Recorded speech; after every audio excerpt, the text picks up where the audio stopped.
जण, 120 पेक्षा जास्त आहोत, परंतु 120 जण, त्यामध्ये पवित्र मरिया होती, प्रेषित होते, शिष्य होते आणि 9 दिवस प्रार्थना करत माडीवरच्या खोलीमध्ये बसले होते. Praise the Lord. ज्या माडीवरच्या खोलीमध्ये प्रभू येशू ख्रिस्तांना शेवटचं भोजन घेतलं होतं, त्याच माडीवरच्या खोलीमध्ये. आणि 9 दिवस म्हणजे स्वर्गरोहण, प्रभू येशू ख्रिस्ताचं स्वर्गरोहणापासून पेंटेकॉस्ट पर्यंत मधले 9 दिवस. 9 दिवस म्हणजे नव्हेना. 9 दिवसांच्या प्रार्थनेला आपण नव्हेना म्हणतो. आणि बायबल मधला सगळ्यात पहिला नव्हेना बायबल मधला हा पवित्र मरियेनं, प्रेषितांनी आणि प्रभूच्या पहिल्या शिष्यांनी केलेला आहे.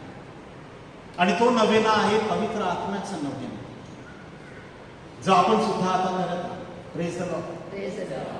तर ते सगळे 120 जण जेव्हा जमले होते, तेव्हा असेच आपल्यासारखे पवित्र आत्म्याची वाट पाहत, त्याला आमंत्रण देत, आणि आपली आई पवित्र मरिया त्या सगळ्यांचं सांत्वन करत होती, कारण ते भ्यालेले होते. त्यांच्या गुरुला क्रुसावर ठार मारण्यात आलं होतं आणि आता त्यांचा गुरु त्यांच्याबरोबर नव्हता, तो स्वर्गात गेला होता. आणि जणू काही आम्ही आता पोरके झालो आहोत. We have become orphans. आणि आता आम्हाला कोण बघणार, आमचं काय होणार, आम्हाला सुद्धा एवढी ठार मारणार, अशा भीतीनं ते सगळेजण तिथे माडीवरच्या खोलीमध्ये बसले असताना पवित्र मरिया त्यांना धीर देत होती, त्यांचं सांत्वन करत होती. आणि संत मायकल मिखायल त्या सगळ्यांचं संरक्षण करत होता. आणि त्या परिस्थितीमध्ये माझ्या प्रिय बंधूंनो, पेंटेकॉस्टच्या दिवशी त्यांनी पवित्र आत्म्याचा स्वीकार केला. Praise the lord. तर तुम्ही सगळेच जण भाग्यशाली आहात. हालेलुया. तुम्हाला वाटतं प्रत्येकाला की मी धन्य झालो आहे आज प्रार्थनेला येऊन? किती जणांना वाटतं? मनापासून. हा, खोटं नाही बोलायचं. कोपसाला जावं लागेल, फादरांना सांगावं लागेल बाहेर कोपसाला बस. मनापासून वाटतं तुम्हाला आनंद झाला आहे जिथे आल्याबद्दल? तुम्ही सगळेजण भाग्यशाली आहात. आणि आज मी तुम्हाला खात्रीनं सांगू इच्छितो की तुमच्यापैकी एक जण सुद्धा रिकाम्या हाताने घरी जाणार नाही. Amen. Amen. Praise the lord. तर प्रिय बंधूंनो, आता संत पॉल आपल्याला काय मार्गदर्शन करत आहे ते आपण पाहणार आहोत. आणि त्यासाठी आपण जाऊया संत पॉलनं तिमोथीला पाठवलेलं दुसरं पत्र, अध्याय 1 आणि वचन 6. तिथे काय लिहिलेलं आहे ते आपण कान देऊन नीट ऐकूया. या कारणास्तव मी तुला आठवण करून देतो की देवाचे जे कृपादान माझे हात तुझ्यावर ठेवल्यामुळे तुझ्या ठाई आहे ते प्रज्वलित कर. Praise the Lord. Sant Paul तिमोथीला सांगत आहे की जेव्हा मी पहिल्यांदा तुझ्या डोक्यावर हात ठेवून प्रार्थना केली, म्हणजे यातून आपल्याला पहिला धडा कुठला मिळतो की डोक्यावर हात ठेवून प्रार्थना करणं हे बायबलमध्ये आहे. आणि अगदी पूर्वीच्या प्रेषितांपासून ही प्रथा आहे की जे ज्येष्ठ प्रेषित असत, ज्येष्ठ शिक्षक असत, जे वडीलजन असत, ते विश्वासणाऱ्यांच्या मस्तकावर हात ठेवून प्रार्थना करत असत. आणि इथे दुसरा संदेश जो आपल्याला मिळतो तो म्हणजे साक्रामेंट, पवित्र संस्कार. अनेक लोकांना साक्रामेंटावर विश्वास नाही. म्हणजे बायबलमध्ये कुठे साक्रामेंट आहे? मग हे काय आहे? डोक्यावर हात ठेवून पवित्र आत्म्यासाठी प्रार्थना करणे हा साक्रामेंट आहे. आणि कुठला साक्रामेंट आहे? आठवतं तुम्हाला कुठला साक्रामेंट आहे? दृढीकरण. Praise the lord. दृढीकरणाच्या वेळेला काय होतं की प्रेषितांच्या जागी असलेले बिशप, पॉल आता प्रेषित आहे, जरी अखेर 12 मधला नसला तरी परमेश्वरानं परराष्ट्रीयांसाठी त्याला प्रेषित म्हणून नेमलं आहे. आता स्वतः आवर्जून सांगतो की मला परमेश्वरानं प्रेषित म्हणून पाठवलेला आहे. तर एक प्रेषित म्हणजे एक बिशप, विश्वासणारा तिमोथी त्याच्या मस्तकावर हात ठेवून प्रार्थना करतो. हा दृढीकरणाचा संस्कार आहे, सॅक्रमेंट ऑफ कन्फर्मेशन. आणि पॉल त्याला म्हणतो की जेव्हा मी तुझ्या मस्तकावर हात ठेवून प्रार्थना केली त्यावेळेला तुला जे कृपादान मिळालं ते कृपादान तू प्रज्वलित कर. Praise the lord. हालेलुया. तर इथे इंग्लिश बायबल मध्ये आपण जर वाचलं ते कृपादान या शब्दाला तिथे शब्द वापरलेला आहे gift of God. The gift of God which you have received when I prayed, laid my hands on your head. कृपादान, गिफ्ट ऑफ गॉड. आणि गिफ्ट ऑफ गॉड काय आहे? पवित्र आत्मा. तर पॉल म्हणतो की मी तुझ्या मस्तकावर हात ठेवून ज्या वेळेला तुला ते कृपादान मिळाला, तुला जे पवित्र आत्मा मिळालेला आहे तो पवित्र आत्मा तू प्रज्वलित कर. Fan into flame, rekindle the fire. प्रिय बंधूंनो, पॉल आता फक्त तिमोथीशी बोलत नाही. पॉल इथे उपस्थित असलेल्या या माडीवरच्या खोलीमध्ये दिस इज अ स्पिरिच्युअल सेनॅकल. स्पिरिच्युअल सेनॅकल म्हणजे आध्यात्मिक माडीवरची खोली आहे आणि त्यावर तुम्ही विश्वास ठेवा. कारण न कळणाऱ्या आणि न पाहणाऱ्या न दिसणाऱ्या गोष्टींवर जेव्हा आपण विश्वास ठेवतो तेव्हा आपल्याला प्राप्त होतो. तर पॉल आपल्या प्रत्येकाला सांगतोय की तुमच्या मस्तकावर जेव्हा हात ठेवून प्रार्थना करण्यात आली सगळ्यात प्रथम बाप्तिस्माच्या वेळेला आणि नंतर दृढीकरणाच्या वेळेला तुमच्या मस्तकावर जेव्हा हात ठेवून प्रार्थना करण्यात आली त्यावेळेला देवाचं जे कृपादान तुम्हाला प्राप्त झालेलं आहे. आपल्याला पवित्र आत्मा हा पहिल्यांदा बाप्तिस्माच्या वेळेला आणि त्यानंतर दृढीकरणाच्या वेळेला तो आपल्याला प्राप्त झालेला आहे. तर तो पवित्र आत्मा पॉल म्हणतो की तुम्ही आज प्रज्वलित करा. प्रज्वलित करा म्हणजे काय? की पुन्हा जिवंत करा. तो जो अग्नी आहे आणि पॉल प्रज्वलित कोणाला केलं जातं? आपण जी मेणबत्ती असते ती मेणबत्ती आपण प्रज्वलित करा.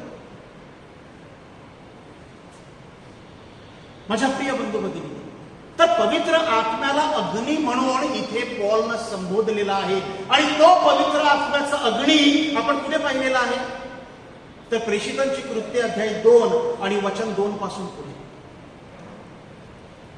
की ते सगळे 120 जण माडीवरच्या खोलीमध्ये प्रार्थना करत असताना अचानक वाऱ्यासारखा सुसाट्याचा आवाज आला, नाद झाला आणि ज्या घरात ते बसले होते ते सगळे घर हरून गेले आणि अग्नीच्या जिभा पहा,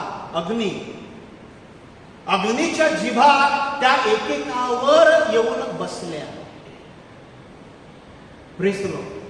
दोन गोष्टी आपण ध्यानात घेतल्या पाहिजे की पवित्र आत्मा त्यांच्यावर अग्नीच्या रूपाने आला म्हणजे पवित्र आत्मा आपल्या प्रत्येकाच्या अंतःकरणामध्ये अग्नी म्हणून वास करत आहे, आग म्हणून तो वास करत आहे. आणि तो पवित्र आत्मा त्यांच्यावरती जिभांसारखा.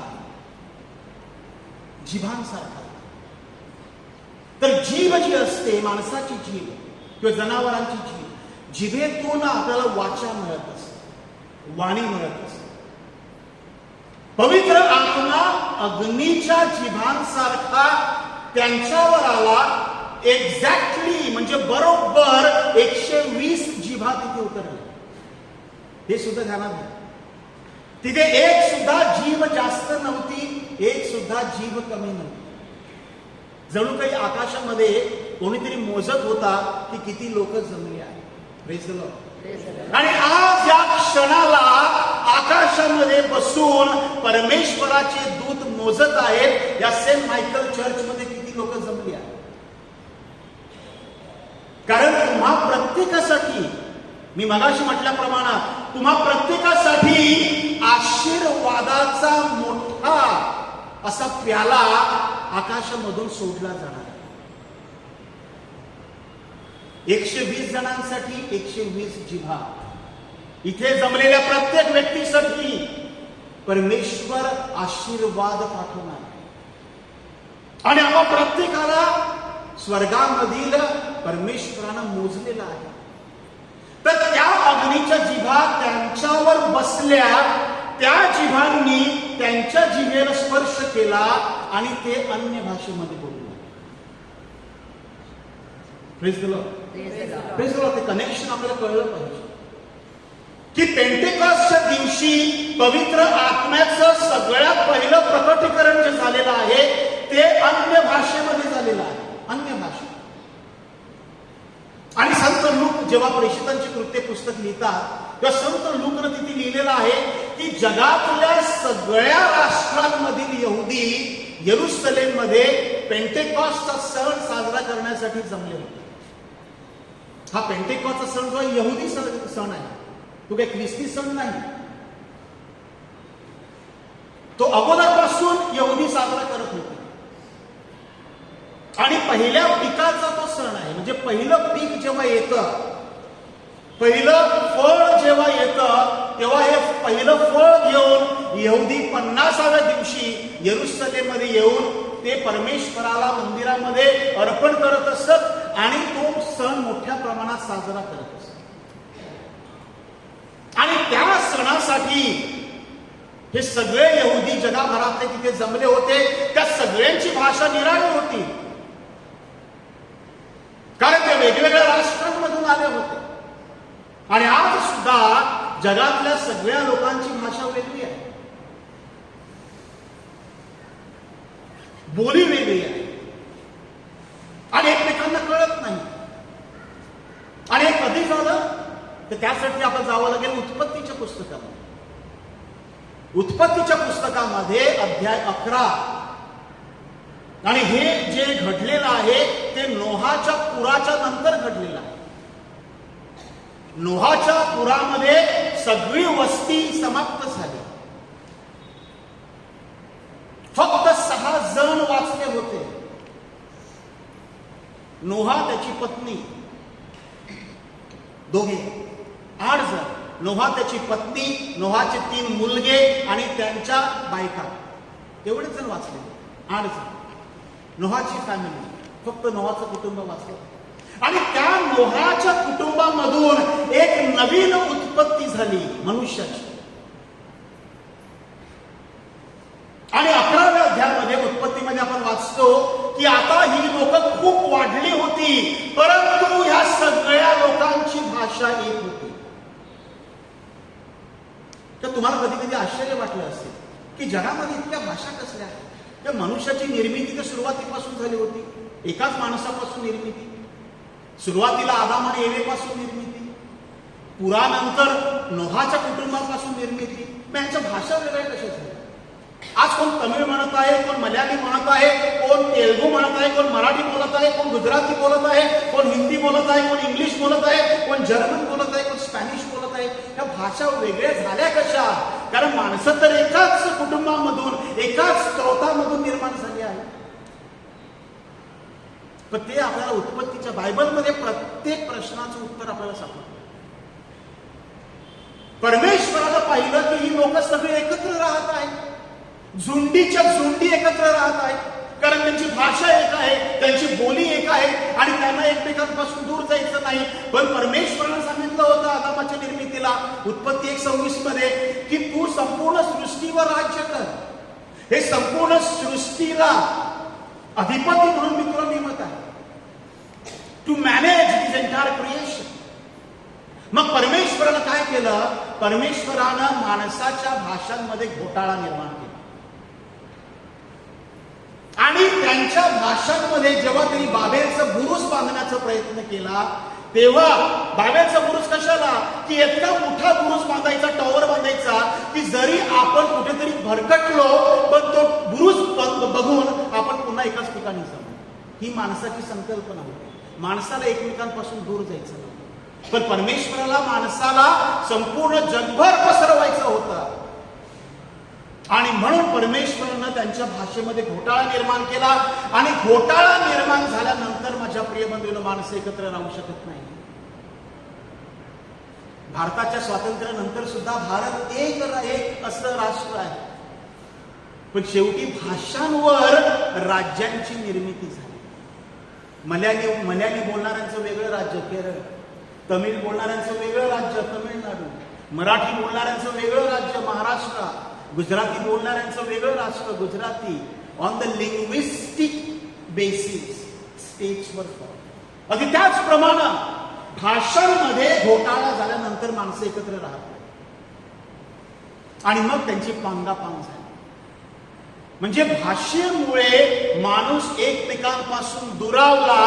पण आता इथे जगातल्या निरनिराळ्या भाषा बोलणारी लोक जेरुसलेममध्ये एकत्र आलेली आहेत आणि पवित्र आत्म्याच्या सामर्थ्यानं हे प्रेषित आणि शिष्य अन्य भाषेमध्ये बोलू लागले आणि तिथे उपस्थित असलेल्या प्रत्येकाला वाटू लागलं की हा माझ्या भाषेमध्ये बोलत आहे. म्हणजे पवित्र आत्मा माझ्या प्रिय बंधू भगिनींनो आम्हा सगळ्यांना एक भाषा देतो, एक बोली देतो आणि आज पवित्र आत्म्याचा स्वीकार करणारे आपण सगळेजण त्या पवित्र आत्म्याच्या भाषेमध्ये एक आहोत, एका बोलीची माणसं आहोत, एका दिलाचे आणि एका मनाचे आपण सगळेजण आहोत आणि एका ख्रिस्ताचे आपण अवयव आहोत. हालेलुया. तर पवित्र आत्मा आपल्यामध्ये अग्नी म्हणून वास्तव करतो आणि संत पौल करंथीकरस पाठवलेलं पहिलं पत्र अध्याय 6 आणि वचन 19 आणि 20 मध्ये सांगतो की तुम्हाला ठाऊक नाही का की तुमचं शरीर पवित्र आत्म्याचं मंदिर आहे. आपलं शरीर, प्रत्येकाचं शरीर हे पवित्र आत्म्याचं मंदिर आहे आणि त्या मंदिरामध्ये देवाचा आत्मा वास करतो असं संत पौल करंथीच्या मंडळीला सांगतो. आणि आता संत पौल तिमोथीला सांगतो की जेव्हा मी तुझ्या मस्तकावर हात ठेवले आणि तुला हा पवित्र आत्मा प्राप्त झाला त्याला तू प्रज्वलित कर. आपल्या प्रत्येकाला पवित्र आत्मा जो आपल्यामध्ये आहे तो प्रज्वलित करण्यासाठी आज संदेश मिळत आहे. प्रिय बंधूंनो, तिमोथी त्याच्या आपण इतिहासामध्ये जाऊया. तिमोथी हा नुस्त्र भागातला होता. संत पौलनं 3 मिशन यात्रा केल्या, the 3 missionary journeys of Saint Paul.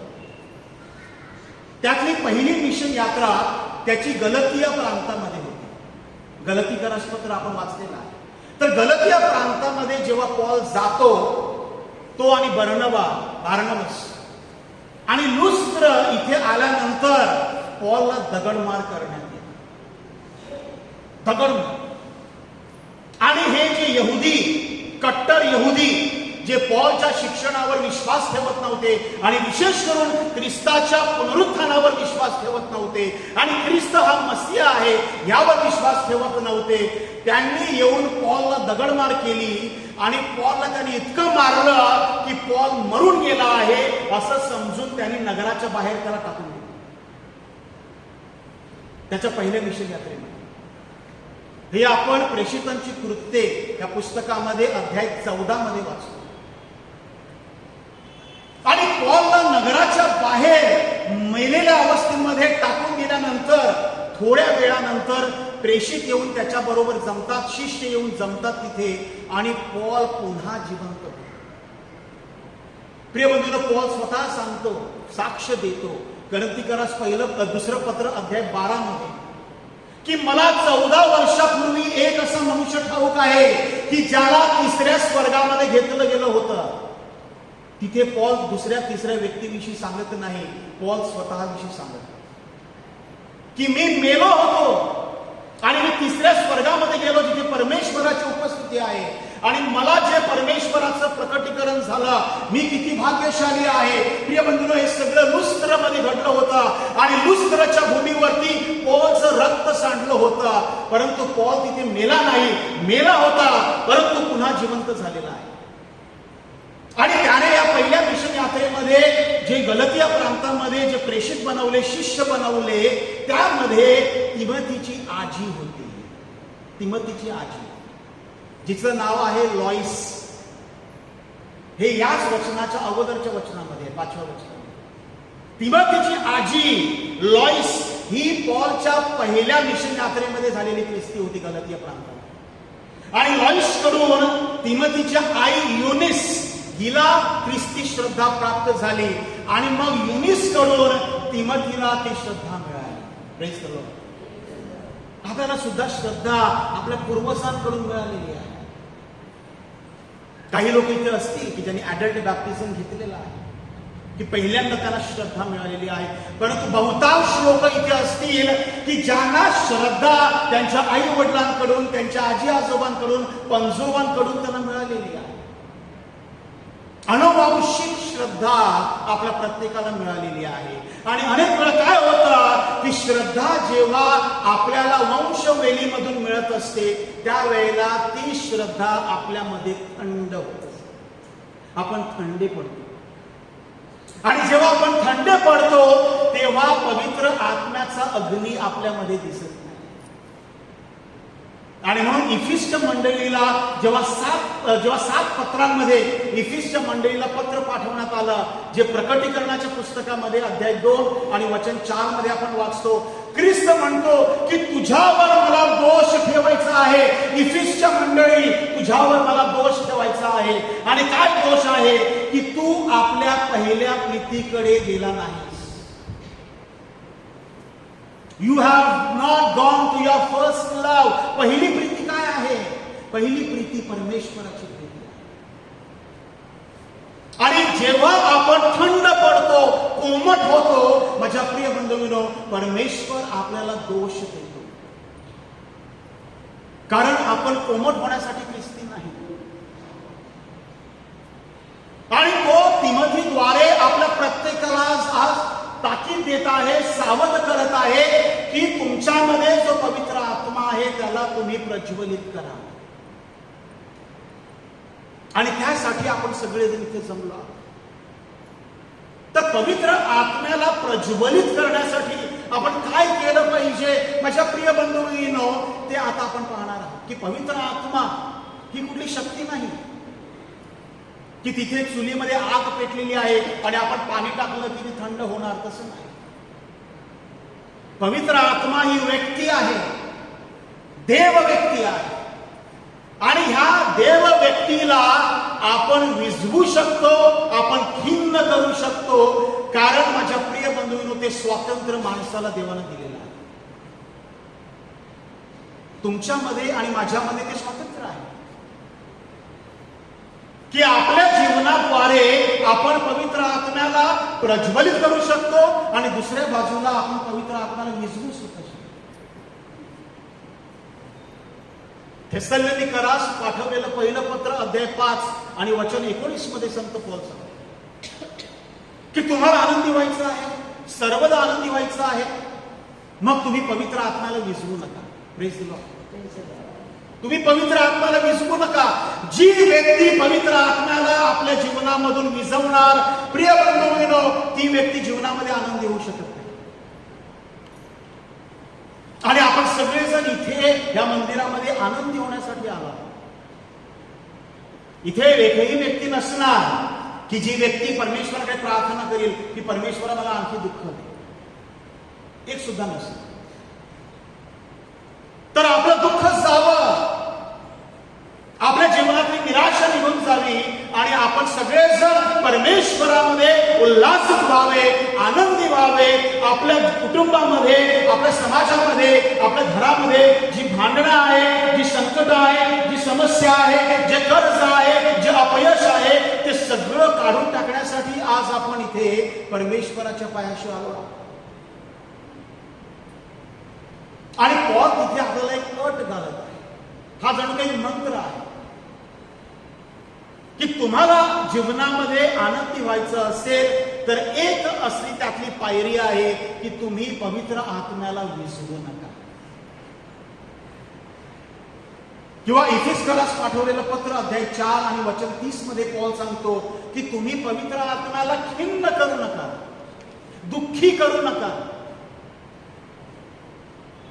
मग पवित्र आत्म्याला आपण कसं खिन्न करतो, कसं दुःखी करतो, कशी त्याचं अग्नी आपण विझवतो, ते आता आपण पाहूया.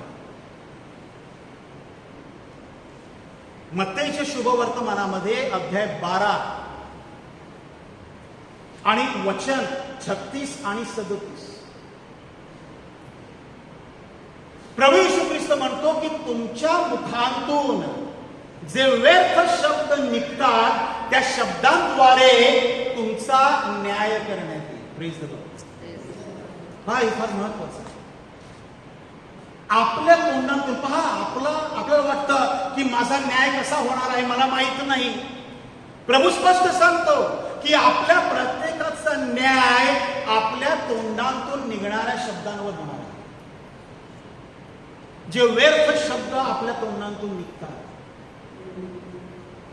आपल्या मुखांतून निघणारा शब्द आपण दोषी आहोत की निर्दोषी आहोत हे ठरवणार आहे. त्यामुळे आपण सांभाळलं पाहिजे. आपल्या मुखांतून निघणाऱ्या शब्दांद्वारे आपण पवित्र आत्म्याला खिन्न करतो. कारण पवित्र आत्मा मंदिर आपल्या त्या शरीरामध्ये, या मंदिरामध्ये वास करतो. आणि जर या मंदिरामध्ये आपण घाण केली तर त्या घाणीमध्ये तो पवित्र आत्मा राहणार कसा? आता हे मंदिर आहे, this is the temple of God. आता ह्या मंदिरामध्ये जर कोणी घाण टाकली तर इथे कोण बसू शकणार नाही. ही बहीण इथे खाली बसली आहे, पण जर इथे घाण असली तर ती खाली बसू शकणार नाही. त्याचप्रमाणे आपलं अंतःकरण, आपलं हृदय, आपलं शरीर हे पवित्र आत्म्याचं मंदिर आहे. आणि ज्याप्रमाणे त्या पवित्र साक्रामेंटामध्ये येशू वास करतो, त्याचप्रमाणे आपल्या या शरीरामध्ये, अंतःकरणामध्ये पवित्र आत्मा जो देव आहे तो वास करतो. आणि जर या शरीरामध्ये, या अंतःकरणामध्ये पाप असेल, घाण असेल तर तिथे तो देव कसा राहणार?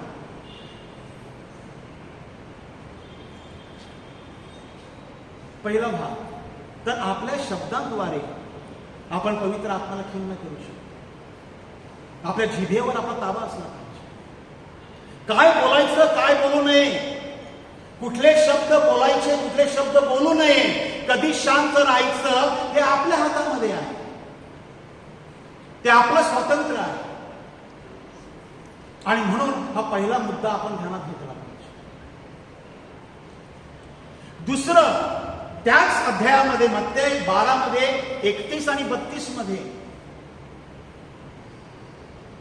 शास्त्री, परुषी आणि यहुदी हे येशू ख्रिस्तावर आरोप करत होते की तू जे चमत्कार करत आहे, तुझ्या आंधळ्यांना दृष्टी देत आहेस, तू लुल्या पाण्याला बरं करत आहेस, तू दुष्ट शक्तींना काढत आहेस, हे सगळं तू बाल जबूलच्या सहाय्यानं करत आहेस. आता बाल जबूल कोण आहे? तर हिब्री भाषेमध्ये बाल जबूल म्हणजे सैतान. प्रभू येशू ख्रिस्तावर ते आरोप ठेवतात की तू जे चमत्कार करत आहेस आणि अद्भुत कृत्य करत आहेस ते सगळे सैतानाच्या सहाय्यानं करतो. आणि त्यावेळेला प्रभू येशूला राग येतो. प्रभू येशू त्याला सांगतो की तुम्ही मनुष्याचा पुत्र म्हणजे प्रभू येशू ख्रिस्त स्वतः, तुम्ही मनुष्याच्या पुत्राविषयी कितीही पाप करा, तुम्ही मनुष्याच्या पुत्राला कितीही शिव्या द्या, त्याच्या विरुद्ध दुर्भाषण करा, हे तिथे लिहिलेलं आहे बायबलमध्ये, जे मी बोलतो इथे. मत्तेचं शुभवर्तमान अध्याय 12 आणि वचन 31 आणि 32 मध्ये आहे की तुम्ही मनुष्याच्या पुत्राच्या विरुद्ध पाप केलं, त्याच्या विरुद्ध दुर्भाषण केलं तरी तुमच्या पापांची क्षमा होईल. पण जर तुम्ही पवित्र आत्म्याच्या विरुद्ध दुर्भाषण केलं, तुमच्या पापांची क्षमा होणार नाही, या युगात होणार नाही आणि पुढच्या युगामध्ये सुद्धा होणार नाही. म्हणजे पवित्र आत्म्याला आपण कधी दुःखी करतो, कधी खिन्न करतो, कधी विजवतो? ज्या वेळेला आपण पवित्र आत्म्याच्या विरुद्ध दुर्भाषण करतो, ज्या वेळेला आपण पवित्र आत्म्यावर विश्वास ठेवण्यासाठी कमी पडतो. माझ्या प्रिय बंधू भगिनी, आज तुम्ही सगळेजण इथे जमले आहात आणि तुम्ही पवित्र आत्म्याचा गौरव करत आहात, तुम्ही पेंटेकॉस्टची तयारी करत आहात. परंतु असे अनेक लोक आहेत की जे आम्हा सगळ्यांना हसत आहेत. बायबलमध्ये स्तोत्रकाराचा सांगतो की टाळ्या वाजवून परमेश्वराचा गौरव करा, वाद्य वाजवून परमेश्वराचा गौरव करा, झांज वाजवून परमेश्वराचा गौरव करा, ट्रम्पेट वाजवून परमेश्वराचा गौरव करा, त्याच्या नावानं तुम्ही मोठ्यानं गाणी गा, हे बायबलमध्ये स्पष्ट लिहिलेलं आहे. आणि माझ्या प्रिय बंधूंनो, असं जेव्हा आपण करतो त्यावेळेला काही लोकांना राग येतो आणि लोक नावं ठेवू लागतात. परंतु आपण जे बायबलमध्ये आहे तेच करतोय.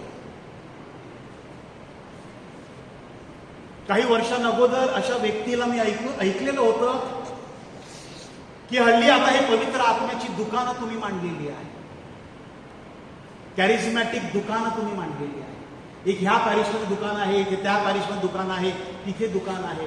म्हणजे पवित्र आत्म्याच्या कार्याला दुकान म्हणणारी सुद्धा लोक ह्या आपल्या कॅथलिक धर्मामध्ये आहेत. तो कॅथलिक व्यक्ती आणि असं विधान केल्यानंतर काही वर्षानंतर त्या माणसाची काय दुर्दशा झाली हे मी माझ्या डोळ्यांनी पाहिले.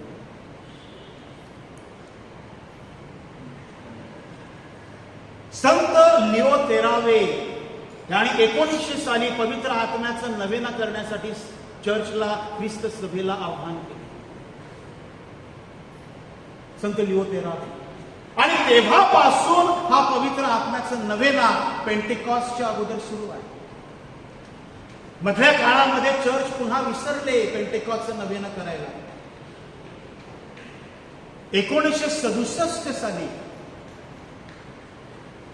काही विद्यार्थी, कॉलेजमधले विद्यार्थी आणि त्यांचे शिक्षक हे युनिव्हर्सिटीमध्ये वीकेंड रिट्रीटसाठी, शनिवार रविवार सुट्टीचे दिवस आहे, 2 दिवसांच्या रिट्रीटसाठी एकत्र जमले असताना त्यांना पवित्र आत्म्याचा पुन्हा एकदा स्पर्श झाला. कारण ते प्रार्थना करत होते की हे परमेश्वरा, तुझं वचन जे सत्य आहे, हे परमेश्वरा, जर बायबलमध्ये पेंटेकॉस्ट विषयी लिहिलेलं आहे आणि प्रेषितांची कृत्य अध्याय 2 मध्ये तुझ्या सामर्थ्याविषयी आम्ही ऐकतो आणि प्रेषित कृत्य पुस्तकामध्ये प्रेषितांनी आणि शिष्यांनी केलेलं कार्य जे आहे ते आम्ही वाचतो, ऐकतो आणि त्यावर विश्वास ठेवतो, मग तो अनुभव आम्हाला का येत नाही? तो अनुभव आम्हाला कॅथलिक लोकांना का येत नाही? का आम्ही लोक थंडे झालो आहोत? का आमच्यामध्ये ते सामर्थ्य दिसत नाही? का आमच्यामध्ये तो अग्नी दिसत नाही? आणि परमेश्वराकडे ते रडून प्रार्थना करत होते. आणि त्यांना अचानक त्या चॅपलमध्ये परमेश्वराच्या सामर्थ्याचा इतका अनुभव झाला की सगळे जण तिथे चॅपलमध्ये कोसळले. आणि तिथून या पवित्र आत्म्याच्या नूतनीकरणाला सुरुवात झाली कॅथलिक चर्च. आणि जेव्हा हे सगळे पवित्र आत्म्याच्या नूतनीकरणावर म्हणजे ख्रिस्ती कॅथलिक लोक पोप संत जॉन पॉल दुसरे यांना भेटण्यासाठी गेले, तेव्हा पोप जॉन पॉल दुसरे यांच्या मुखांतून जो पहिला शब्द निघाला त्यांच्यासाठी तो होता, long live the charismatics. Praise the lord. पवित्र आत्म्याच्या सामर्थ्यावर विश्वास ठेवणाऱ्या माझ्या कॅथलिक बंधू भगिनींनो, तुम्ही दीर्घायुष्य व्हा, असा आशीर्वाद संत जॉन पॉल दुसरे यांनी त्यांना दिला. तर तो पवित्र आत्म्याचा जो अग्नी आहे माझ्या प्रिय बंधू भगिनी, तो अग्नी आपण आपल्या श्रद्धेद्वारे जिवंत केला. आणि म्हणून त्या पवित्र आत्म्याला आपण विझवण्याचं कार्य करू, आपल्या भाषेद्वारे, आपल्या शब्दांद्वारे. आणि फक्त आपली दुर्दशा होत नाही, शारीरिक नाही, तर आत्म्याची दुर्दशा तिथे आहे. आपण कितीही फादरांकडे जाऊन संसार केले, पण जर आपण पवित्र आत्म्याच्या विरुद्ध, त्याच्या कार्याविरुद्ध, त्याच्या अस्तित्वाविषयी जर आपण दुर्भाषण केलं, आपण अविश्वास दाखवला, माझ्या प्रिय बंधूंनो, आपल्या पापांची क्षमा नाही. कितीही कोमसार झाले तरी सुद्धा. आणि येशू म्हणतो ह्या युगामध्ये तर नाहीच, पुढच्या युगामध्ये सुद्धा नाही, पुढच्या युगामध्ये सुद्धा नाही. तर त्या पवित्र आत्म्याविरुद्ध आपण बोलू नये. जर आपल्याला कळत नसेल तर आपण शांत राहिलं पाहिजे. त्या पवित्र आत्म्याच्या कार्यावर आपला विश्वास पाहिजे. की जे प्रभू येशू ख्रिस्तानं मार्कच्या शुभवर्तमानामध्ये अध्याय 16 आणि वचन 17 आणि 18 मध्ये सांगितलेलं आहे की प्रत्येक विश्वासणाऱ्याला सामर्थ्य प्राप्त होईल.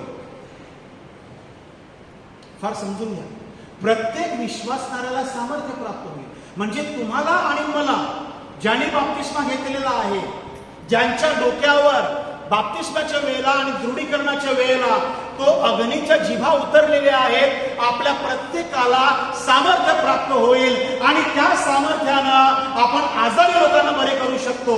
त्या सामर्थ्यानं आपण दुष्ट शक्ती काढू शकतो. त्या सामर्थ्यानं आपण आंधळ्यांना दृष्टी देऊ शकतो. त्या सामर्थ्यानं माझ्या प्रिय बंधू भगिनीनो आपण परमेश्वराच्या सुवार्तेचा प्रचार करू शकतो. ज्या व्यक्तीमध्ये पवित्र आत्मा आहे त्या व्यक्तीमध्ये 3 प्रकारची दानं दिसून येतात. सगळ्यात पहिलं जे दान आहे ते यशायाच्या ग्रंथामध्ये आहे, अध्याय 11 आणि वचन 1 पासून पुढे, की ज्याला मेसियानिक गिफ्ट्स असं म्हणतात. मशियाची दानं. आणि ही मशियाची दानं ज्याला आपण वरदान सुद्धा म्हणतो. वरदान 7 वरदान आहे की ज्या वरदानांविषयी दृढीकरणाच्या प्रत्येक वर्गामध्ये आपल्या मुलांना शिकवलं जातं कॅथलिक ख्रिस्त सभेतर्फे. की त्या वरदानांमध्ये विजडम आहे, शुद्धता आहे, नॉलेज आहे, ज्ञान आहे, काउन्सिल आहे, समुपदेशन आहे, फॉर्टिट्यूड आहे, धैर्य आहे, धाडस आहे. तिथे पवित्रता आहे, पायथी आहे, देवाची भीती आहे, the reverence for God, the fear of God. 7 अशा वरदानांबद्दल आपल्याला यशायाच्या ग्रंथामध्ये पाहायला मिळतं. आणि ही 7 वरदानं प्रत्येक ख्रिस्ती व्यक्तीमध्ये असायला पाहिजेत जर त्या व्यक्तीमध्ये पवित्र आत्मा असेल तर.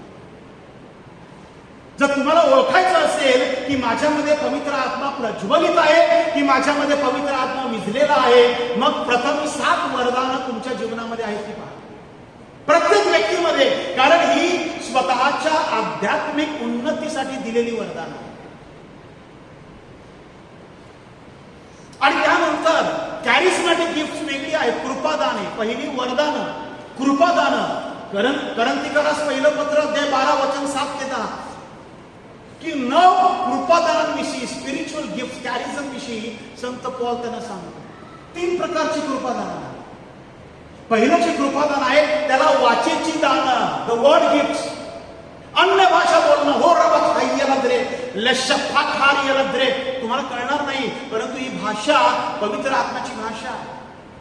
जगामध्ये कुठल्या तरी राष्ट्रामध्ये ही भाषा बोलली जाते, मला माहिती नाही कुठे. ज्याप्रमाणे पवित्र आत्मा माझ्या जिभेला स्पर्श करतो ही अन्य भाषा निघते. वाचेचं दान. आणि या वाचेचा अर्थ काय आहे ते सांगण्याचं दान, इंटरप्रिटेशन ऑफ टंग्स, अर्थ सांगण्याचं दान. आणि तिसरं वाचेचं दान आहे संदेश देण्याचं दान. त्यानंतर प्रकटीकरणाची 3 दानं आहेत त्याचमध्ये कॅरिस्मॅटिक गिफ्ट्स मध्ये, की प्रकटीकरण. परमेश्वर ज्ञान देतो. कुठलं ज्ञान? जागतिक ज्ञान नाही.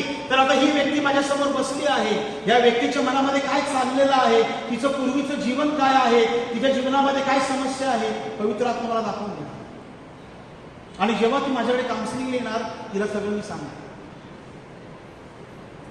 The gift of knowledge. त्याच्याबरोबर द गिफ्ट ऑफ विजडम.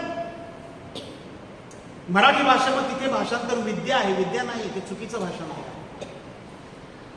ते शहाणपण आहे, प्रज्ञा आहे. की जे विजडम तिच्याशी बोलताना तिला काय सांगायचं हे मला कळलं पाहिजे. नाहीतर माझ्या चुकीच्या सल्ल्यानं तिच्या कुटुंबामध्ये शांती येण्यापेक्षा प्रॉब्लेम येऊ शकतो. तर ते प्रज्ञेचं दान, गिफ्ट ऑफ विजडम. आणि त्यानंतर आत्मे ओळखण्याचं दान, आत्मे पारखण्याचं दान. की ही व्यक्ती माझ्या समोर जी बसली आहे ही पवित्र आत्म्याची व्यक्ती आहे की सैतानाची व्यक्ती आहे. या व्यक्तीमध्ये ख्रिस्ताचा आत्मा आहे की सैतानाचा आत्मा आहे. हे आत्मे ओळखण्याचं दान. हे सगळं सुपरनॅचरल आहे, अनैसर्गिक आहे, पण हे सगळं सत्य आहे. आणि जी लोक पवित्र आत्म्याच्या या कानावर विश्वास ठेवत नाही आणि त्यावर भाषण करतात, ती लोक दुर्भाषण करतात, पवित्र आत्म्याचा अपमान करतात आणि त्यांच्या जीवनामध्ये पवित्र आत्मा विझलेला असतो. कारण हे सगळं देवाचा शब्द आहे आणि हे सगळं प्रेषितांच्या कृत्यामध्ये आपण पाहिलेलं आहे. हे सगळं प्रभू येशूच्या प्रेषित कार्यामध्ये आपण पाहिलेलं आहे. आणि तिसरं जे दान आहे, तिसऱ्या प्रकारचं दान, त्याला सामर्थ्याचं दान असं म्हणतात, पॉवर गिफ्ट. आणि पॉवर गिफ्ट म्हणजे काय की आरोग्य दान. हात ठेवला, प्रार्थना केली, ही व्यक्ती बरी होणार येशूच्या नावाने, त्या व्यक्तीच्या सामर्थ्यानं नाही, प्रभू येशू ख्रिस्ताच्या पवित्र नावाने. चमत्कार, आंधळ्यांना दृष्टी मिळणं, लुले पांगळे. लुस्त्र इथे पॉलला दगडमार करण्यात आली, त्या अगोदर पॉलने एका लुल्या पांगळ्या माणसाला बरं केलं होतं. आणि विश्वासाचं दान. तर अशा प्रकारे ही 9 कृपादाने आहेत. आणि त्यानंतर इफिसकरास पत्र अध्याय 4 आणि वचन 11 मध्ये आपल्याला पाचारणाची दानं आहेत. पाचारणाचं दान, कोणाला प्रेषित होण्यासाठी पाचारण आहे, कोणाला संदेश होण्याचं पाचारण आहे, कोणाला सुवार्तिक होण्याचं पाचारण आहे, कोणाला पाळक होण्याचं पाचारण आहे आणि कोणाला शिक्षक होण्याचं पाचारण आहे. 5 पाचारणाच्या दानांविषयी. तर हे सगळी जी दानं आहेत माझ्या प्रिय बंधू भगिनींनो, ती जेव्हा आपल्या जीवनामध्ये दिसतात तेव्हा त्याला आपण कृपादाने असं म्हणतो. आणि कृपादान जो पवित्र आत्मा आहे त्याच्या उपस्थितीचं आणि आपल्या जीवनामध्ये त्याच्या अस्तित्वाचं ते चिन्ह आहे. पेंटेकॉस्टच्या दिवशी पेत्रावर 3 जिव्हा उतरले नाही. पेंटेकॉस्टच्या दिवशी पवित्र मरीवर 5 जिव्हा उतरले नाही. तर पवित्र मरीवर सुद्धा एकच जीभ उतरली, पेत्रावर सुद्धा एकच जीभ उतरली आणि दुसऱ्या शिष्यांवर आणि प्रेषितांवर सुद्धा एकच जीभ उतरली. त्यामुळे तुम्ही असं मानू नये की आता ब्रदर इथे टॉक देतो म्हणजे ब्रदरवर 10 जिव्हा उतरलेल्या आहेत. नाही, जी एक जीभ तुमच्यावर उतरलेली आहे पवित्र आत्म्याची, ती एकच जीभ माझ्यावर उतरलेली आहे. त्यामुळे कोणी ज्येष्ठ नाही, कोणी कनिष्ठ नाही. तर आपण सगळेजण ख्रिस्तामध्ये एक आहोत आणि ख्रिस्ताच्या एका शरीराचे आपण अवयव आहोत. आणि म्हणून आपण सगळेजण मिळून त्या एका ख्रिस्ताचं शरीर होतो. आणि त्या एका ख्रिस्ताच्या शरीराची एकच भाषा आहे आणि ती भाषा आहे पवित्र आत्म्याची भाषा. आपल्या सगळ्यांची एकच बोली आहे. आपल्या सगळ्यांचं माझ्या प्रिय बंधूंनो एक मन आहे आणि एक दिल आहे. की ज्या लोकांना उत्पत्तीमध्ये परमेश्वरानं विखुरलेले होते त्या सगळ्या पृथ्वीला परमेश्वरानं पेंटेकॉस्टच्या दिवशी गोळा केलेला आहे एका ख्रिस्तामध्ये. आणि ख्रिस्त आपल्या सगळ्यांचं मस्तक. आणि म्हणून हा पवित्र आत्मा आपल्यामध्ये जो आहे त्याला आपण विझवू नये, त्याला आपण नेहमी पेटतं प्रज्वलित ठेवलं पाहिजे. आणि म्हणून तुम्हा सगळ्यांना पाचारण आहे. आणि म्हणून आपण सगळेजण इथे एकत्र जमलो आहोत आणि त्याचा आपण स्वीकार करूया. त्या पवित्र आत्म्याला सांगूया की जर माझ्या हातून असं काही घडलं असेल की ज्यामुळे मी तुला खिन्न केलं आहे त्याबद्दल तुम्हाला क्षमा. आणि महत्वाचं म्हणजे आपण स्वतःला परमेश्वराच्या कार्यासाठी उपलब्ध केलं पाहिजे. कारण सांगायची नाही, मला क्लासला जायचं आहे, मला माझ्या मुलांना सांभाळायचं आहे, मला माझ्या नातवंडांना सांभाळायचं आहे, मी कसं जाणार परमेश्वराचं वचन ऐकण्यासाठी, मी कसं जाणार परमेश्वराची सुवार्ता देण्यासाठी. प्रिय बंधूंनो, कारण येत राहतील, मार्गामध्ये अडथळे येत राहतील, परंतु देवाच्या सहाय्यानं, प्रार्थनेनं, बायबलच्या वाचनाद्वारे, साक्रमेंटांद्वारे ख्रिस्त सभेला आपण ओबिडियंट असलं पाहिजे. ख्रिस्त सभेचं आपण ऐकलं पाहिजे. आज्ञाधारकपणा फार महत्वाचा आहे.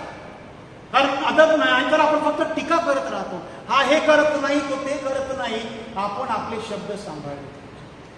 आणि म्हणून ह्या क्षणाला शांतपणे बसलेलो असताना आपला ठाऊक आहे की आपल्यासाठी परमेश्वरानं सामर्थ्य वरती राखून ठेवलेलं आहे आणि ते सामर्थ्य आता उतरायला सुरुवात झालेली आहे. इथे अनेक जणांना त्याचा अनुभव येत आहे. त्यांच्या मनामध्ये शांती येत आहे. सकाळपासून थोडेसे त्रासलेले होते, मन खिन्न होतं, दुःखी होतं, मन घराकडे लागलं होतं, परंतु आता शांत झाले आहे. अनेकांना इथे त्यांच्या अंतःकरणामध्ये त्यांच्या पापाची जाणीव पवित्र आत्म्याने करून दिलेली आहे. आणि ज्या व्यक्ती आहेत त्यांना ठाऊक आहे मी कोणाविषयी बोलतो. त्यांच्या अंतःकरणामध्ये पापाची जाणीव प्रभू करून देत आहे. प्रभू त्यांना सांगत आहे की आपल्याला शुद्ध व्हायचं आहे. प्रभू सांगत आहे की तू माझ्यावर विश्वास ठेवला पाहिजे. पवित्र आत्म्याच्या ह्या प्रकटीकरणावरती विश्वास ठेवला पाहिजे. पवित्र आत्मा जे कार्य करत आहे त्यावर विश्वास ठेवला पाहिजे. आपण शांत होऊया, डोळे बंद करूया.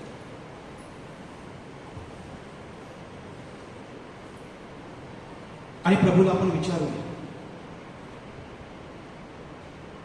हे परमेश्वर, आज आम्ही सर्वजण किती भाग्यशाली आहोत की तुझ्या पायाशी तू आम्हाला आणला आहेस. आणि तुझ्या वचनाद्वारे आज आमच्या अंतःकरणामध्ये तुझं वचन वार करत आहे, सपासप वार करत आहे आणि आमच्या अंतःकरणामध्ये प्रवेश करत आहे. आमचे दगडाचे द्वार उघडत आहे. हे प्रभू, ज्याप्रमाणे संत जॉन 23 ह्यांनी दुसऱ्या व्हॅटिकनच्या अगोदर प्रार्थना केली की हे परमेश्वरा, तुझा पवित्र आत्मा पाठव आणि एक नवीन पेंटेकॉस्टचा आम्हाला अनुभव येऊ दे. आज आम्ही तीच प्रार्थना करत आहोत की परमेश्वरा, परवा पेंटेकॉस्ट आहे आणि ह्या पेंटेकॉस्टच्या दिवशी आम्हाला तुझ्या पवित्र आत्म्यानं तू भर, एक नवीन व्यक्ती आम्हाला बनव, आमच्या मधला अंधकार दूर कर.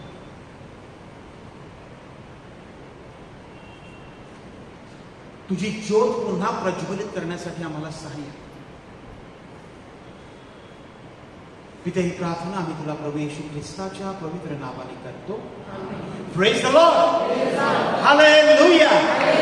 प्रभूचा गौरव असो आता आणि सदा सर्वदा. जोरात टाळ्या वाजवून आपण पवित्र आत्म्याला धन्यवाद देऊ.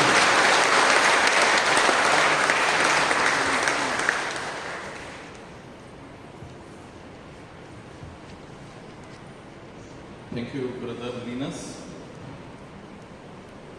आपण ऐकलेलं आहे की ज्योत पुन्हा प्रज्वलित ठेवा, 2 तिमोथी 1:6. हालेलुया. तर प्रिय बंधूंनो, आता आपण पवित्र मिस्सा